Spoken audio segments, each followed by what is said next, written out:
Ada pertanyaan ke saya tuh gini, kalau mau bangun rumah, baiknya saya borongin aja semua plus materialnya atau borongin upahnya saja?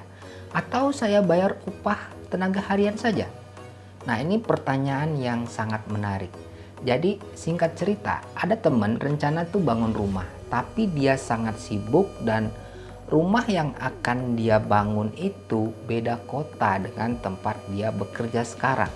Artinya, dia tidak bisa kontrol sepenuhnya jika dia bangun rumah tersebut. Dan budgetnya juga pas-pasan lagi. Nah, ini kacau. Nah, bagi kalian yang mungkin juga punya masalah yang sama, ya, saya akan coba beri solusi bagaimana kita tetap bisa bangun rumah, tapi kita tidak meninggalkan pekerjaan kita tanpa harus khawatir rumah yang kita bangun itu nantinya gimana-gimana atau over budget. Halo semuanya, selamat datang di channel IQS. Memang kadang cukup dilema sekali ya. Sekiranya pas mau bangun rumah itu kalian sedang bekerja di luar kota atau kalian kerja di kapal pesiar mungkin yang mana butuh 6-9 bulan baru bisa libur dan punya budget pas-pasan pula.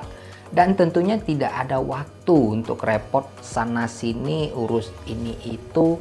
Takut nanti kalau diborongin hasilnya tidak maksimal, karena mungkin pernah punya pengalaman yang kurang menyenangkan juga sama pemborong yang hasilnya kurang memuaskan. Jadi timbul pertanyaan, baiknya saya gimana nih Bang? Borongin terima beres atau upahnya saja atau saya bayar orang harian saja? Nah, ini bagi kaum mendang-mending ya.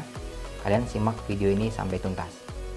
Nah, kita akan coba compare ya, mana yang lebih hemat dan efisien.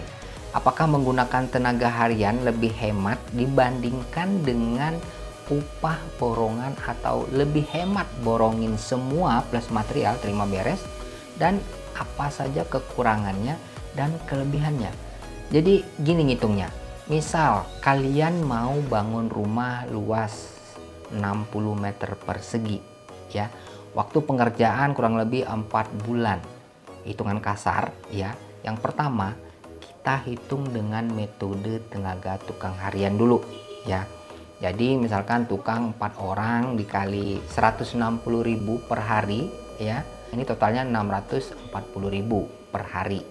Kemudian helper 4 orang dikali 120.000 per hari per orang. Ini totalnya 480.000 per hari. Total biaya upah tukang dan helper ini dalam satu hari ini adalah 1.120.000. Nah, waktu pengerjaan 4 bulan berarti 120 hari dikali 1.120.000. Totalnya adalah 134.400.000 rupiah. Nah, ini menggunakan tenaga tukang harian. Lalu yang kedua, hitungan kasar dengan upah borongan. Nah, upah borongan per meter persegi saat ini kalau kisaran di daerah saya di Bali, di Jimbaran dan sekitarnya itu sekitar 2 juta per meter persegi. Ini dikalikan dengan luas bangunan 60 meter persegi hasilnya adalah 120 juta. Dari sini kalian sudah bisa hemat 14.400.000 rupiah jika dibandingkan dengan tenaga harian yang kita hitung pertama tadi. Nah, dari segi biaya upah ya, dan tidak ada resiko penambahan biaya selama luas bangunan tidak bertambah kalau upahnya diborongin. Kemudian yang ketiga, perhitungan kasar dengan metode borongin plus material. Nah, biaya bangun rumah upah plus material per meter persegi saat ini kisaran 5.500.000 rupiah per meter persegi. Ini dikali dengan luas bangunan kalian misalkan 60 meter persegi hasilnya adalah 330 juta. Ini sudah semua upah dan material.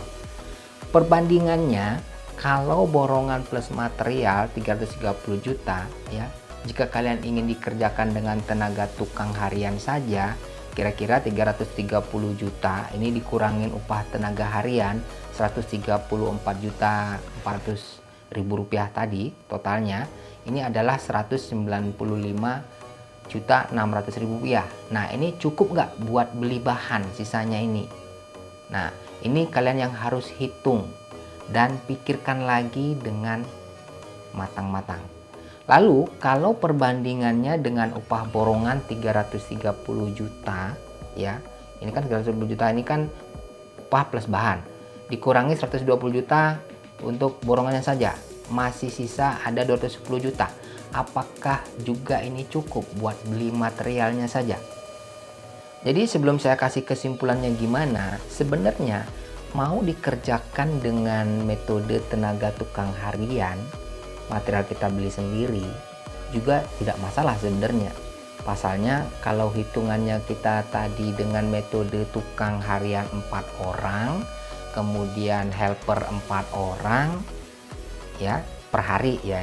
Ini tidak semua dalam 4 bulan itu akan bekerja secara bersamaan, ya. Bulan keempat pekerjaannya itu pasti sudah berkurang. Kita bisa kurangin tukang dan helpernya untuk lebih hemat biaya upah.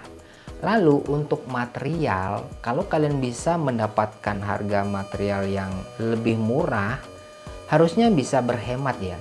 Cuman kalau dengan metode ini pasti akan repot, karena tenaga tukang harian yang kerja perlu dikontrol dan diawasi setiap hari kalau pakai tenaga tukang harian. Dan repot juga cari-cari material bahan bangunan. Nah, lalu kalau kita menggunakan metode upah borongan saja, material beli sendiri ya, kelebihannya kita tidak was-was akan over budget untuk biaya upah borongannya, dan tetap repot cari bahan material tentunya karena kan materialnya beli sendiri. Lalu yang terakhir, jika kita menggunakan metode borongan plus material, nah ini dipastikan ya budget memang terkontrol ya, tidak was-was akan over budget ya. Untuk biaya upah dan biaya material juga ini tidak akan was-was. Kekurangannya kita akan was-was kalau spesifikasi material yang dikerjakan pemborong ini di down spec, apalagi kalau tidak ada pengawasan secara rutin.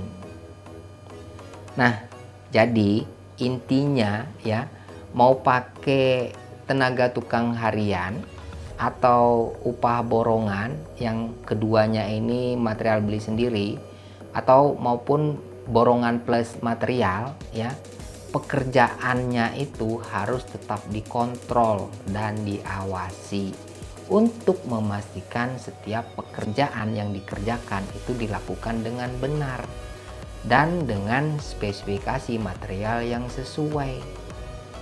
Nah, solusinya jika kalian sibuk di luar kota, tidak bisa kontrol pembangunannya, kenapa nggak hubungin kita saja? Jadi kita juga menyediakan jasa pengawasan proyek-proyek yang sedang berlangsung, baik proyek rumah, villa, hotel. Untuk lebih detail, cek di kolom deskripsi. Oke, jangan lupa tulis di kolom komentar jika ingin diskusi atau jika ada pertanyaan lainnya. Jangan lupa untuk dibantu untuk like dan subscribe channel ini. Terima kasih yang telah menonton sampai ke detik ini. Saya Angoralit, sampai jumpa di video selanjutnya. Salam QS.